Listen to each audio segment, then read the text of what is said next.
제도권 주식 분석입니다. 자, 오늘은 배당 얘기를 좀 해볼게요. 타미당과 솔미당의 7월 배당금 얘기입니다. 증권사 직원답게 제가 조금 더 아리까리한 부분들을 가지고 왔는데요. 자, 배당 락입니다. 배당 락.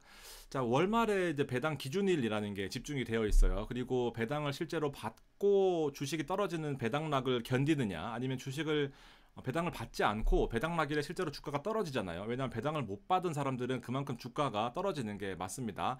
자, 그래서 배당을 받지 않고 주가가 떨어질 때 사는 게 좋은가? 그게 좀 되게 헷갈리는 부분들이 많거든요. 제가 그 통계치를 가지고 명확하게 정리를 해드리도록 하겠습니다. 자, 결론부터 말씀을 드리면 배당을 받고 시작하는 게 낫다라는 저의 의견입니다. 이때까지 사면은 배당을 받으니까 다음 주 월요일 날 배당 받기 위해서 무조건 주식을 추가적으로 매입하시는 게 좋다라는 거 말씀드릴게요.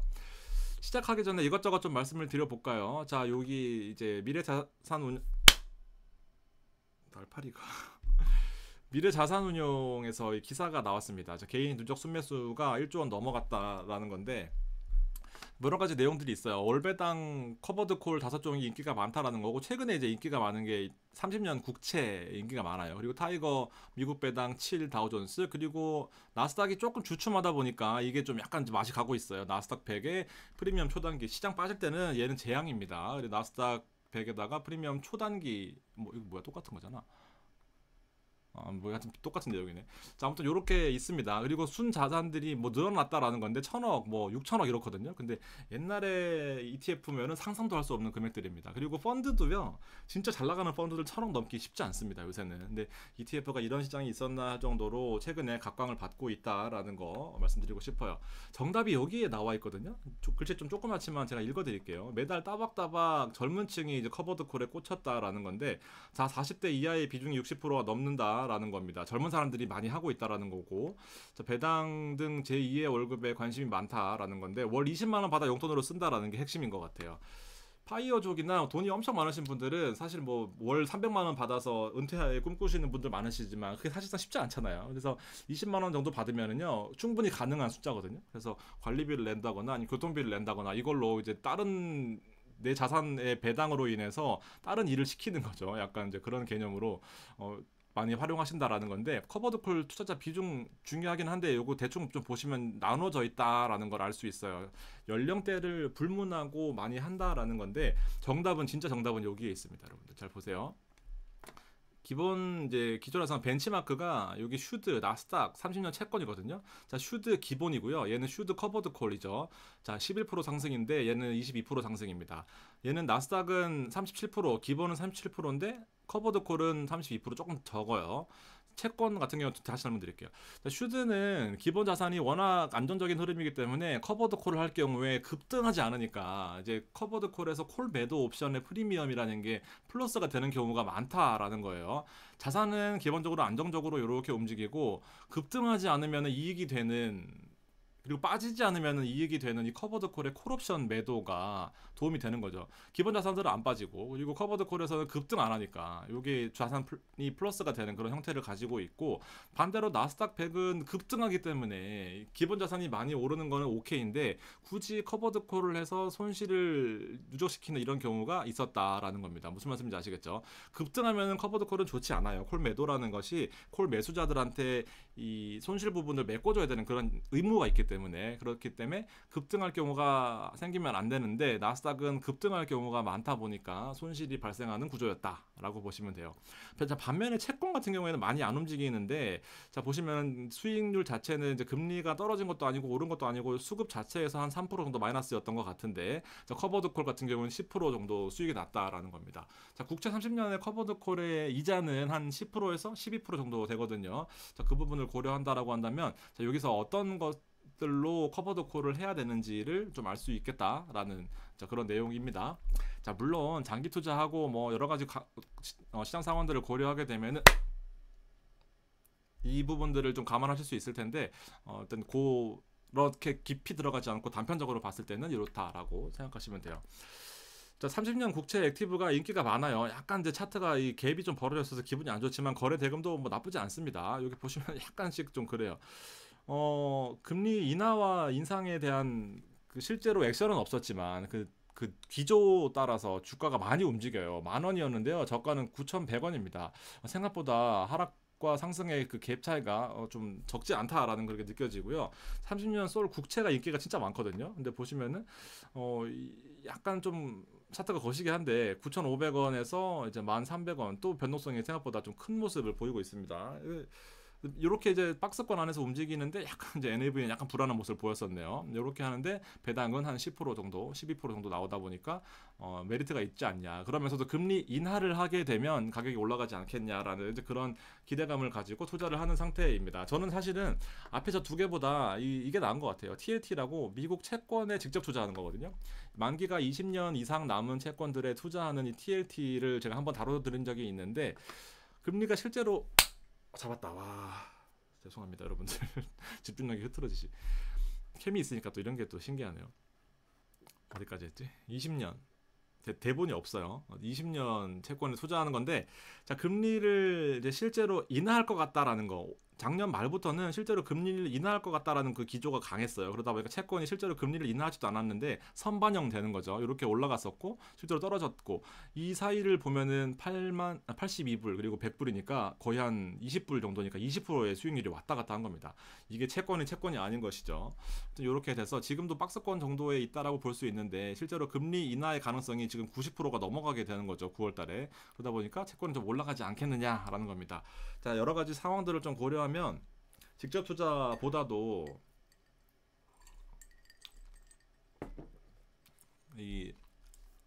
차가워. ISA랑 연금 계좌를 많이 활용하시기 때문에 그 부분도 장단점이 있어요. 뭘 많이 고려를 해보셔야 됩니다. 오늘 그 얘기는 아니니까. 자, 타미당 7입니다. 드디어 이제 감미당이 나왔고요. 소리를 지르셔야 될 것 같습니다, 여러분들. 1,610원까지 올라갔어요. 너무 많이 오르니까 좀 좋은 것도 있고 좀 부담스러운 것도 있습니다. 왜냐하면 저는 주식을 더 많이 사 모으고 싶거든요. 근데 지금은 좀 부담스럽긴 하죠. 저 바닥권에서 약간은 좀 위험한 모습을 보였지만 시장 자체가 약간은 좀 조정받는 그런 모습을 보이면서 많이 가파르게 오르는 겁니다. 기본적인 주식도 괜찮은데 커버드 콜에서 프리미엄이 생각보다 크죠. 7%면. 그러다 보니까 주식이 많이 오르는 그런 모습을 보여주고 있습니다. 1,600원이라고 하면은 일단 지금 들어오시는 분들은 한 3% 정도 손해를 보시고 들어오시는 거예요. 그런데 적립식으로 들어가시기 때문에 그런 거 신경 쓰지 마시고 쌀 때 사고 비쌀 때 사고 또 비쌀 때 사고 와 이럴 때 사야 돼 하면서도 주가 떨어지거든요. 또 이렇게 또 해서 요 평균의 레버리지를 맞춘다라고 생각하시면 돼요. 이거 신이 아닌 이상 이때 다 못 삽니다. 이렇게 맞추는 게 맞아요. 중요한 얘기 해볼까요? 이제 배당락 그리고 배당 기준일 분배락 이런 얘기인데요. 자, 타미당 7을 기본으로 하겠습니다. 6월달 거를 가지고 왔어요. 달력은 6월달 겁니다. 달력은 6월달 거예요. 성공하지 말자. 6월달 겁니다. 적용일은 6월 27일이라는 게 이제 분배락이 6월 27일이라는 거예요. 달력을 한번 볼까요? 자, 6월달에 분배락은 6월 27일입니다. 배당 기준일이라는 게 있거든요. 배당 기준일, 배당을 주겠습니다라고 선언하는 게 이제 6월 28일이에요. 배당을 줄 거다라고 하는 거.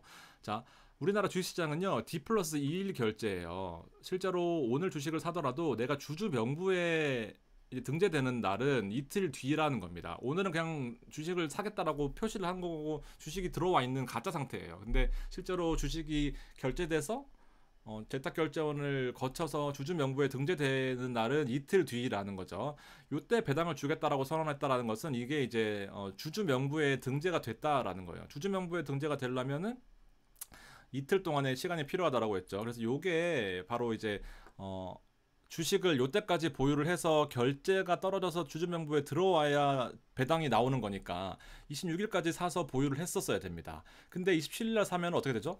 주주명부에 나는 7월 1일날 등재가 돼요. 그러다 보니까 배당을 줄 수가 없습니다. 근데 이제 배당을 받게 되면은 주가가 이만큼 떨어지는 게 있어요. 그게 바로 이제 분배락, 배당락 이런 겁니다. 실제로 나는 주식을 샀지만 배당을 받지 못하고 배당을 받는 사람하고의 형평성을 위해서 주가가 그만큼 떨어지는 게 바로 이 분배락입니다. 그래서 분배락은 이제 6월달 기준이에요. 일단 제가 7월달 다시 설명드릴 거예요. 6월달은 요걸 보여드리기 위해서 6월 27일 분배락이 27일이었다라고 하는 것은 배당 기준일은 보통 마지막 영업일이거든요. 그래서 마지막 영업일이 배당 기준일인 거고 기준일로부터 이틀 전에 사야지 결제가 떨어지고 주주 명부에 올라가는 것이다. 그래서 26일까지는 반드시 사야 된다라는 거고 이렇게 참고하시면 됩니다.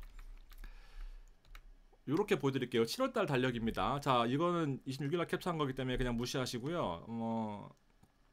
요때가 이제 배당 기준일이 되는 거죠. 배당 기준일. 그리고 마찬가지 논리로 요때가 이제 배당 기준 배당 락일이 되는 겁니다. 분배 락일. 그러면서 실제로 거래를 요때 하셔야지만 내가 주주 명부에 등재가 되는 날 배당 기준일인 거죠. 그래서 29일까지는 반드시 주식을 사서 그냥 단타하는 게 아니라 팔지 않고 들고 있어야 되는 거예요. 만약 30일로 사시면은 나는 배당은 못 받겠지만 대신 주식이 떨어지기 때문에 그 주식을 싸게 사는 그런 장점이 있는 거죠. 자, 두 가지 선택이 있는 거예요. 배당을 받고 주가가 떨어지는 것만큼 버티느냐, 아니면은 배당을 나는 안 받고 30일로 사서 실제로 주가가 떨어질 때 매수를 하느냐, 두 개 줍줍을 하느냐의 차이인 건데, 자, 참고로 요거 아시면 좋습니다. 마지막 영업일 기준으로 타미당은 이틀 뒤에 지급이 돼요. 8월 1일, 8월 2일이거든요. 보시면은 이틀 영업 2영업일 있다가 지급이 되니까 타미당 같은 경우에는 8월 2일 날 배당이 지급이 되고 솔미당은 그 다음 영업일 날 바로 지급이 됩니다. 그래서 8월 1일 날 지급이 된다. 월말 기준으로 이틀이라고 생각하시면 되는데요. 영업일 기준입니다. 솔미당은 하루이고요. 그래서 매월 초에 이제 배당이 나오는 부분이기 때문에 일단 무조건 사는 거죠. 그냥 매월 초에 사면 좋습니다. 언제 사면 좋냐 이거를 한번 이제 말씀을 드려볼게요. 타이거 미국 배당 7 같은 경우에는 6월 27일이 아까 이제 배당 락일이었습니다. 6월 27일까지 보유를 하시게 되면은 이제 배당이 나오는 거고 6월 27일은 배당 락일인 거예요. 그래서 사더라도 배당을 못 받으니까 당연히 주가는 배당 락만큼 떨어져야 됩니다. 배당만큼 떨어져야 된다고 해서 배당 락일이에요. 아시다시피 그 타미당 7은 배당금이 한 10% 가까이 연으로 나옵니다. 그리고 월로 나누게 되면 이제 0.83 정도가 이제 배당금으로 지급이 돼요. 프로가. 타미당의 월 배당률이 0.83인데요. 주가 실제로 보세요. 분배 락일에 0.84% 빠졌습니다. 이제 비슷하게 빠졌다라고 볼 수 있는 거죠. 시장의 움직임이 반영이 돼야 되는 거가 맞는 것 같은데 이거는 미국의 나스닥입니다. 자, 보시면 6월 27일 날은 실제로 주가가 올랐습니다. 얘는 원래는 미국은 우리보다 하루 느리기 때문에 6월 27일로 봐야 되는 게 6월 28일로 봐야 되는 게 맞지만 얘는 나스닥은 실제로 그날의 이제 거래일 우리나라 기준으로 하기 때문에 6월 27일이 맞아요. 그러면은 이때 올랐잖아요. 그러면은 올라야 정상인데 얘는 그대로 빠진 겁니다. 그대로. 그러니까 실제로는 사실은 오르고 내리고가 급등 급락이 아니고서야 큰 차이가 없었다. 왜냐하면 타미당도 미국 지수를 따라가기 때문에 이제 비슷한 수준의 이 정도 작은 폭으로 오르고 내리고 했었으면은 분명히 커버드 콜에서 이 메리트가 있어야 된다라고 생각을 하는데 나스닥의 움직임과는 크게 상관이 없었다. 라고 보시면 돼요. 근데 분배락에는 실제로 이렇게 하락했기 때문에 거의 하락폭이 비슷했다라는 겁니다. 자, 그리고 이 배당락은 매수 기회 이러면서 기사가 나온 게 있거든요. 실제로 보세요. 배당은 무조건 0.83% 빠지잖아요. 배당 락일에는. 그러면은 이때 싸게 사는 것처럼 느껴질 수가 있어요. 근데 실제로는 거의 비슷하게 움직인다라고 제가 말씀드렸잖아요. 전날 사가지고 다음날 팔아도 이득이 아닙니다. 무슨 말이냐? 배당 락일이 27일이잖아요. 26일 날 사서 다음날 팔면 바보 되는 거죠.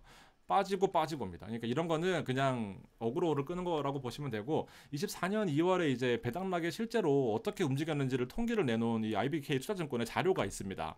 자, 현대차 볼까요? 자, 배당금은 뭐 크게 중요한 게 아니기 때문에 배당 수익률은 3.51을 주는데요. 자, 배당 전일과 배당락의 종가 차이가 생각보다 많이 나요. 근데 여기서 수익이 배당을 받고 주가까지 오른 아주 좋은 케이스인 거죠. 7.5%나 올랐습니다. 무슨 말이냐? 배당락 전일에 사고 팔고 쌩 난리 치지 말고 그냥 가만히 샀으면은 7.5%를 받는 거다. 근데 이제 플러스가 나는 거죠. 전일에 사고 배당락일에 팔고 해서 플러스가 나는 경우도 있지만 실제로 이런 경우처럼 두 번 다 마이너스가 나는 경우들도 생각보다 많았다라는 겁니다. 거의 다네요. 근데 플러스도 있는 거죠. 근데 아무것도 안 하고 배당을 받는 것이 한 번 빼고 주가의 펀더멘털이 안 좋았겠네요. 카카오는 한 번 빼고는 그냥 가만히 있는 것이 난리치지 않고 가만히 있는 것이 좋았다라는 겁니다. 물론 얘도 100% 통계입니다만 통계적으로 배당을 받고 그냥 주가도 오르고 여러 가지 상태로 여러 가지 상태를 감안하더라도 그냥 두는 것이 좋다라고 하는 이유가 저는 이건 것 같아요. 일단 기본적으로 배당을 주는 회사들 있잖아요. 배당을 주는 회사들은 수익이 난다라고 봐야 됩니다. 왜냐하면 수익이 없으면 배당 가는 그 재원이 없으면 수익을 주면 그건 분식회계니까. 자, 그래서 수익을 주는 회사는 기본적으로 앞으로도 계속 수익을 줄 가능성이 크고 수익이 낮다라고 하는 것은 우량주일 가능성이 크다. 그래서 사고 팔고 하는 게 아니라 실제로 계속해서 배당을 줬다. 이만큼 또 배당을 줬네 하는 것이 반영이 돼서 앞으로의 주가에도 영향을 주지 않겠나라는 것이 저의 생각입니다. 그래서 사고 팔고 굳이 난리치고 혹은 배당락에 사야지 하고 그렇게 하시기보다는 그냥 배당을 받아서 빨리 재투자하시는 게 낫지 않겠냐라는 게 저의 생각입니다. 실제로도 이제 보시면 이제 95원, 95원 이렇게 지급이 되고 있거든요. 그래서 요번에도 배당이 한 90원에서 95원 사이가 나올 거예요. 솔미당과 타미당은 배당이 뭐 한 5원 내외로 차이가 나요. 실제로 타미당이 만약에 90원을 줬으면 솔미당은 뭐 95원을 줄 때도 있고 85원을 줄 때도 있고 이렇게 차이가 나거든요. 근데 얘네들은 각 회사마다 배당 방식에 차이가 있는 거다라고 생각하시면 됩니다. NAV와는 크게 상관이 없고요. 실적은 거의 슈드를 따라가는 거기 때문에 뭐 큰 차이가 없다라고 보시면 됩니다.